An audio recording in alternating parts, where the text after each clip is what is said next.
Kita sampai di segmen terakhir, polemik menakar kasus hukum Ahok. Mudah-mudahan di sesi terakhir ini kita mendapatkan solusi. Tidak seperti yang Bang Tommy bilang tadi, harus diprovokasi. Tidak perlu provokasi. Tidak diprovokasi saja sudah seru antar narasumber di sini. Pak Jaya, perspektif lain di luar dari hukum dan politik. Apa yang bisa Pak Jaya sampaikan? Saya akan masuk dari aspek kelirumologi. Ya, jadi tidak lagi bicara tentang hukum politik ataupun, tapi sebelumnya saya kasih dulu informasi ke beliau karena beliau tadi akan mengangkat menangis kan. Nah, menangis itu ada ilmunya, Pak. Jadi nanti kalau hakimnya perlu saksi ahli, itu lakrimologi. Itu ilmu yang mempelajari air mata. Itu betul-betul, Pak. Serius ya, saya di sini. Jadi nanti silakan lah hakimnya kalau perlu itu ada itu. Saya bukunya juga punya lakrimologi. Nah tapi begini, saya bicara kelirumologi karena saya pendiri pusat studi kelirumologi. Ya terus terang salah satu co-pendiri, yang pendiri adalah almarhum Profesor Satcipto Raharjo. Beliau itu maha guru saya dalam sebetulnya ahli beliau kan sosiologi hukum ya jadi tapi begini, beliau memberitahu saya bahwa hukum selalu tertinggal di belakang kenyataan. Nah, seperti tadi yang bapak-bapak yang tadi utarakan ini itu menunjukkan bahwa memang betul itu hukum kita memang mungkin perlu revisi karena kenyataan akan berubah terus. Hukum itu sehebat-hebatnya hukum ciptaan manusia. Kenyataan seburuk-buruknya manusia ciptaan Tuhan. Jadi memang ciptaan Tuhan ini memang harus menjadi orientasi dari ciptaan manusia, bukan ciptaan manusia menjadi orientasi ciptaan Tuhan. Nah, saya memang berterima kasih sekali kepada kedua beliau yang mengangkat. Itu memang kasus Ahok ini bisa menimbulkan kecemburuan keadilan. Sebab mana? Semua perhatian dicurahkan ke urusan ini. Sorry ya Mas, saya bukan tapi begini. Saya kebetulan mendampingi rakyat tertindas di Bukit Duri. Itu dalam proses hukum itu dilupakan sama sekali, Pak. Terima kasih. Komisi Yudisial masih memperhatikan, tapi ini kasus pengadilan tentang bagaimana rakyat miskin tergusur secara pelanggaran hukum itu nggak ada yang peduli lagi, Pak.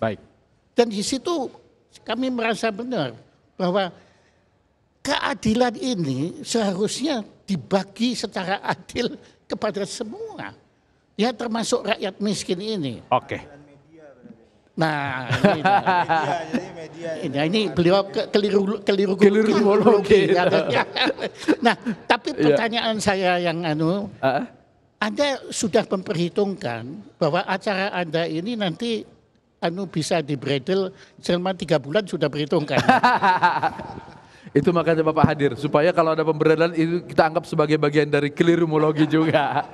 Bung, ke Anda dulu. Tadi perhatian yang terlalu besar kepada Ahok sampai kita lupa ada 100 pilkada lain yang akan berlangsung serentak Februari nanti. Saya coba dapat data ada 51 kepala daerah, gubernur, bupati dan wali kota juga mengalami hal yang sama. Itu kegarap nih.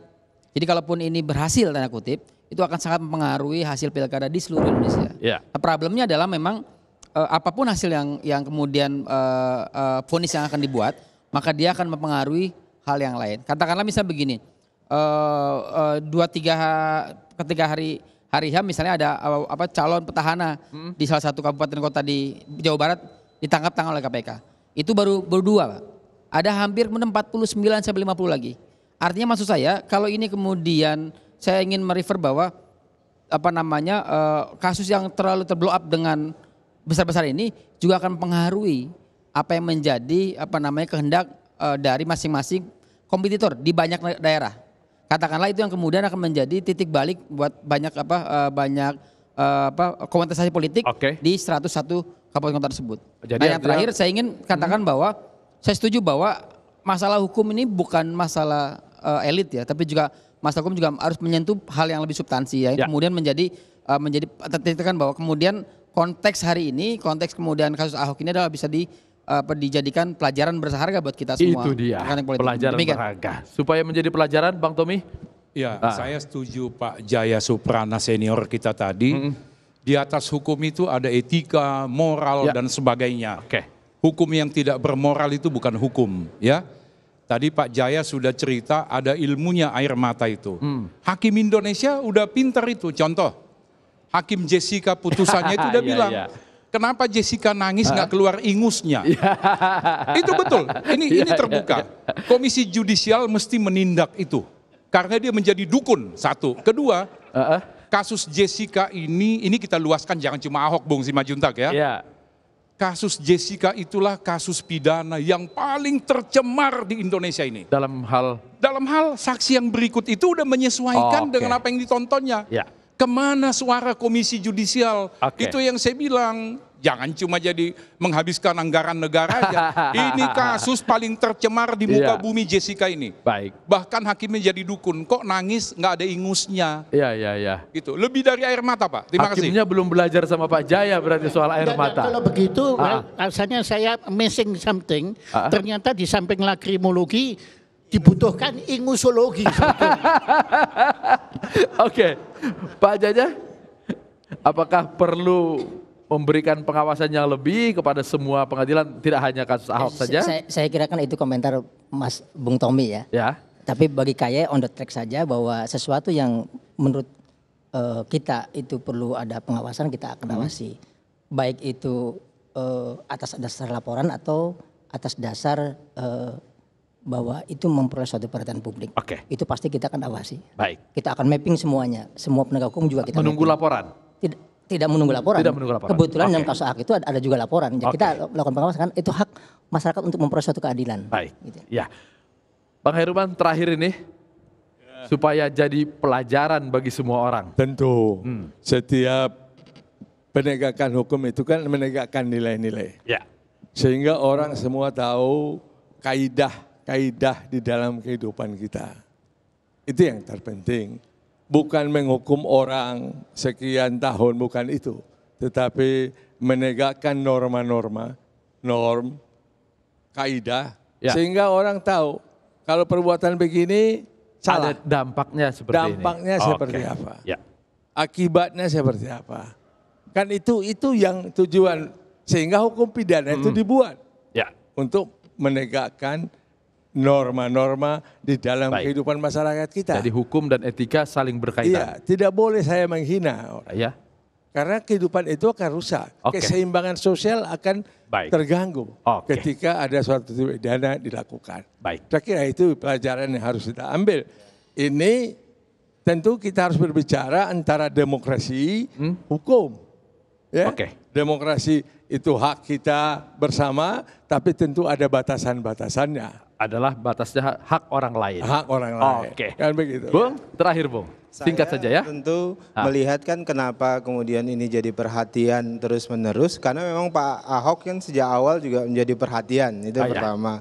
Kemudian kedua ya kenapa kita bicara tentang Pak Ahok, Pak Tommy ya karena kita diundang di sini bicara tentang Pak Ahok. Masa saya bicara yang lain?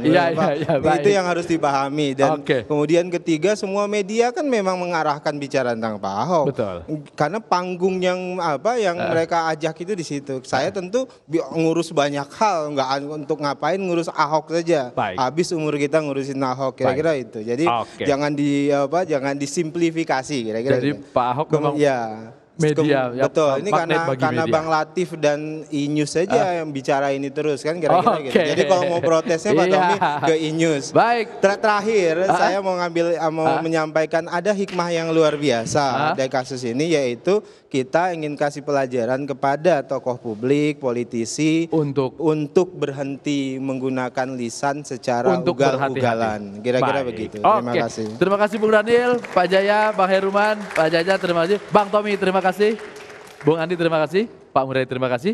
Terima kasih juga buat Anda pemirsa yang sudah bersama kami selama 90 menit. Mudah-mudahan polemik malam ini bermanfaat. Nasihat yang terakhir tadi dari Bung Dhanil menarik. Kita harus berhati-hati dalam segala hal, termasuk menjaga etika dalam berbicara. Untuk Indonesia yang lebih baik, Latif Siregar pamit.